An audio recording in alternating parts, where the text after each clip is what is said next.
ماموس هوتيل والله وتم هتسنتين وريسي ناسي هدي أنا وجود بو سؤال شاسي جوابت هذا وارون أو بردحدي هاي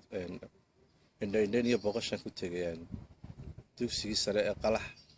iyo xaaladda ku sugaya marka xaaladda ku sugaya runtii waxa ay xaalad in gurmad laga galay taa dhinac walba oo cishada kale waa ka sheegay oo xunkeyta weysiideysay iyo midyaha kalaba waayo waxay tahay waxa weeye in mar walba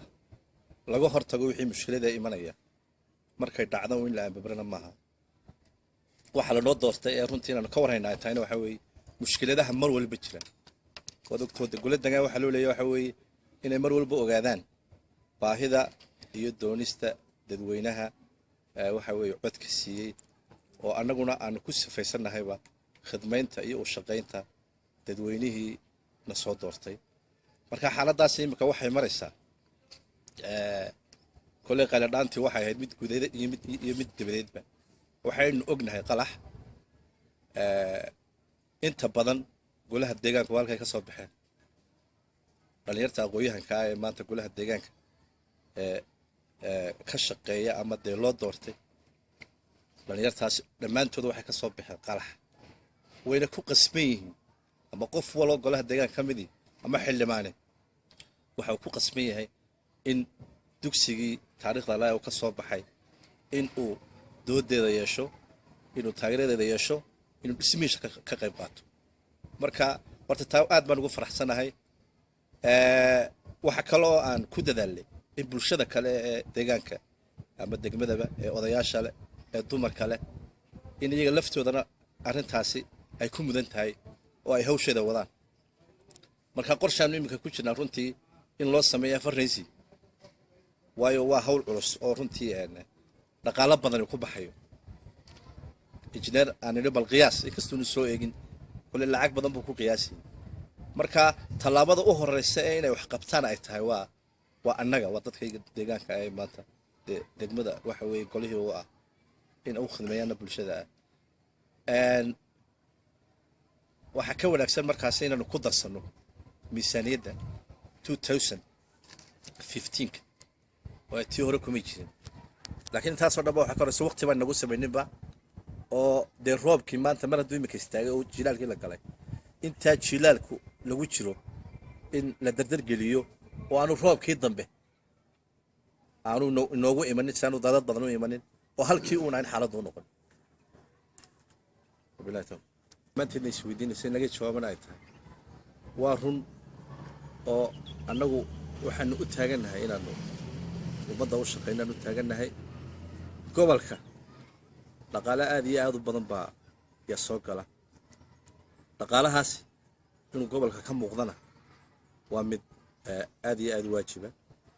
nasiib darrada jirta waxa weeye qoladayna golaha deegaanka imika waxaanu imika 2 sano ayaa noo dhammaystirmaya 2daas sanaba runtii waxaan odhan karaa intii uu orod jirayba koftinina way jirta marka waxaan leeyahay kulley koftinta nagu badnay oo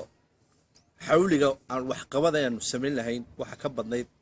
kacaakufka aan kulley ku socono taasina waxay ku imanaysaa waxa weeye dhalinyarnimada lafteeda aqoon lafteeda oo runtii dee lagu kala waawan yahay dee tiyo kulley waxa weeyaan loo badan yahay dhalinyar loo badan yahay bay taasi tusasaa waxa kale oo jirta wada shaqayn la'aan golaha deegaanka way jirta caqabada kale jirta waxa weeye wada shaqayn la'aan golaha deegaanka way jirta oo taa lafteeduna waa ka mid oo haddii da waxa weeye team loo wada shaqaynayo waa naqanaayo teamka sida fiican iskula haysta golol badan buu dhaliyaa oo waxa weeye nin waliba ka kale baaskiisa siinaya halkaasi wax ka siiin buu odhanaya oo maanta xaaladda aanu taaganahay waxa weeye marka rasmiyan arrinta ka hadlo structure-kii golaha deegaanka uu lahaa ma shaqaynayo waxyu kale leeyahay golaha deegaanka waxyihii maanta wax kale oo aan odhan karnaa maanta saasay u shaqaynaysaa oo report bay samaynaysaa oo saasay u shaqaynaysaa oo maanta waxa weeyaan loo oran karo way shaqaysaa ma jirto taasi waa daciifnimada kulli dhinacayaga away hoggaanka annaga maanta gudoomiyaha nooca laftiisu aliisha isaguna waa yeelanaya maxaa yeelay waa ka laga doonayo ka mucaaridka ku ah iyo ka muxaafidka ku ah inuu isku wado taas laftiisa isagana waan ku dhalilayaa oo doorkiisii aad iyo aad uga gaabiyay laakiin waxaan rajayn inaanay sidan inagu dhicine dee bej cusub inta la bilaabo tiimku meel u wada shaqeeyo da marka la sameynayo inta badan waa waxa weeyaan waa la isku dhali tiraa waxa weeye expenses waxa la isku dhali tiraa kharashaadka iyo waxa la isku dhali tiraa waxa weeyaan maxay haytay maxaa la yiraahdaa adoo kharashka iyo income-ka sida yihiin baa la isku dhali tiraa taas iyadoo ay jirto ayaa waxa iman kara wax aanad filayn baa iman kara oo miisaaniyadda aan kuugu jirin aanad ku qasban tahayna inaad dee wixii fuliso oo marka qaarkood muhiima maalan waddada wajaaloo kale dee halka kilomitro keliya waa 100,000 oo Somaliland ama 110,000 waxaan jeedaa 110,000 oo dollar ku baxa mararka qaarkood lacagtaasi waxay ku bixi kartaa mashaariicdaasi aan jirin waqtigaasi aan xisaabta noogu jirin oo haddana ay qasabtay inaad ka qayb qaadato oo aanad ka hadhin maadaama dee halbowlihiiba ay tahay oo halkii waxa weeyaan isku xidhisay waddanka jaarkeena iyo dee Somaliland guud ahaanba marka meelahaasoo kale ayay mararka qaarkood ku baxaysaa wallahi kulleeyana waa run oo waa wax ilaahay nasiib u siiyay gobolkan waana istiraatiiji gobolkani waxyaabo istiraatiijiga ku yahay wax ka mid ah dad buu ilaahay dhigay waana dadkuna waa meesha ugu baawarka weyn leh waa waxa ugu baawarka weyn leh ee runtii la adeegsado waynu arkaynaa imika doorashooyin baa xitaa soo socda waa halka la sugo iman doono this Florida oo runtii mar walba meesha dadka badan leh waa la tirsadaa istiraatiijiyada gobolkan leeyahay waxa ka mid ah waa dad iyo adduunyo iyo deegaan labadaba ilaahay halka uu dhigay dunyadaasi waxa ka mid ah dee kastamka lacag badan baa nooga soo xirato waa runta lacagtaasi waxay inay masaakiintayda ka muuqato inay ka muuqato waxa weeyaan danta guud inay ka muuqato dhinac walba tiyo ay sidaa tahay haddana sidaad sheegtay waxa weeyaan kala baydh baa inta noo jirta kala baydh waxa ahayd dee inay waa filishka ama tuulada keliya ee degmadii maanta ka tirsan haddana arrimihii bulshadu inta badan aad iyo aad bay u hooseeyaan meelo badan oo loogu ballan qaaday in loo sameeyana ma jiraan taasi horena waan uga jawaaba waxaan idhi waa wada shaqayn la'aanta golaha deegaanka waa talamaroorsiga xaqiiqatan waxa weeye hoggaankayaga maanta uu kule ku dhaqaaqay tiyo waxa weeye xukuumadda kulmiya tahay xukuumaddii waxqabadka xukuumaddii horumarka xukuumaddii waddooyinka xukuumaddii kulli shay oo inta badan ka shaqaynaysay dee gobolka Gabileyna inay inta badanba ka muuqato ciddii samayn lahayd dee annagana dul saaran tahay annaga taamad taas iyadoo ay tahay haddana wada shaqayn la'aantaasaa jirta hoggaankayaga maanta jira oo runtii wada tashi aan ku shaqaynayn baa iyadana meeshii taalla intaasiba waxay keenaysaa in waxa weeyaan dhaqaalihii aanu farsamaysan lahayn ee aanu waxa weeyaan baahiyaha bulshada iyada aanu ku dabooli lahayn halkay ka cilaaneen aanu ka ciltiri lahayn waxay imanaysaa markaasi in dhaqaalahaasi uu faradhexdooda ka baxo because guddidii xitaa dabageli lahayd ama ka shaqayn lahayd ee dhaqaaluhu waa fadhid weyn marka qofkii haddii wax dabagalo oo ka shaqeeyo oo gaadh ka hayaba aanu hayninba waxa weeyaan awr dabalaan dhacay wixii doonu qofkaas samayn kara midda kale dhaqaalaha ummadda dhowr waxa weeye wax baa ilaaliya kow bulshada ayaa ilaalisa deegaankee soo doorata dadkayga xukuumadda ilaalisa oo iyaduna gaadh ka haysa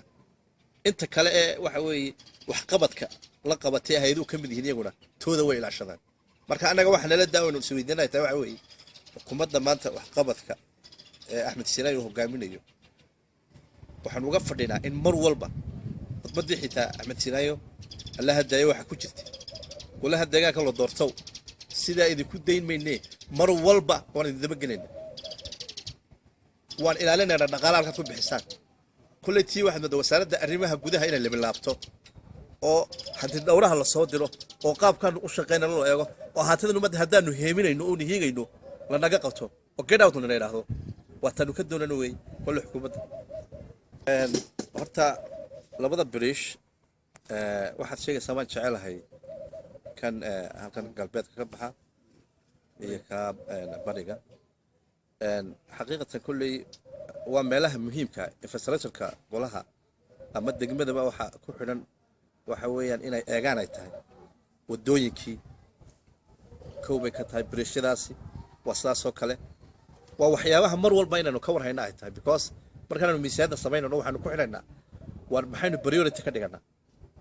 priority maxaynu ka dhiganaa kow dee biriishyada waa ka mid oo maanta biriishkaasi haddii uu go'o dee daantaasoo dhan way go'aysaa waxaynu ogeyn intan aan loo samaynin biriishka qalax inteena maanta loo sameyn inta loo mahadnaqayo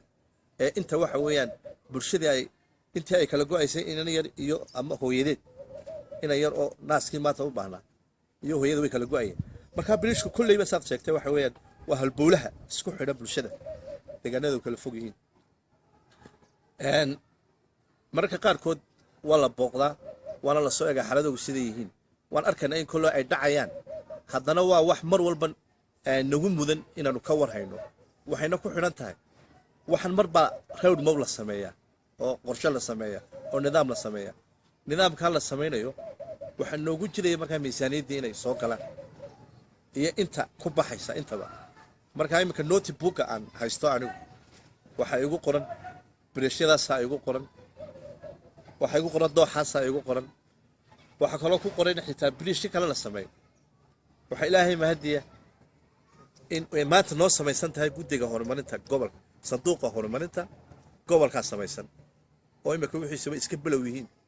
oo ay tahay in la isku xidho guda iyo dibadba labadaa marka la isku xidho ee lilaahi loo wada shaqeeyo ee daacad la isku noqdo ee hawshani inay dadka dadweynaha gobolka ay haysato loo wada arko waxay ka dhigan tahay waxa weye dhinac walba